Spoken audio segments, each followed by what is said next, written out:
తిరుమలలో భక్తులకు సేవలు అందించవలసిన కొందరు టీటీడీ సిబ్బంది వ్యవహారం వివాదాస్పదంగా మారింది.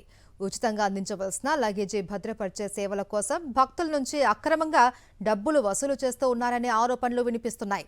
దీనికి సంబంధించిన ఓ వీడియో ఇప్పుడు సోషల్ మీడియాలో వైరల్గా మారింది. లగేజీ కౌంటర్ వద్ద డబ్బు లావాదేవీలు జరిగినట్టు ఈ వీడియోలో స్పష్టంగా కనిపిస్తోంది అని నెటిజన్లు చర్చించుకుంటున్నారు.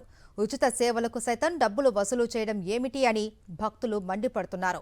ఇలాంటి ఘటనలు తిరుమల ప్రతిష్టను దెబ్బతీస్తాయని, బాధ్యులపై టీటీడీ యాజమాన్యం వెంటనే విచారణ జరిపి కఠిన చర్యలు తీసుకోవాలి అని భక్తులు డిమాండ్ చేస్తున్నారు.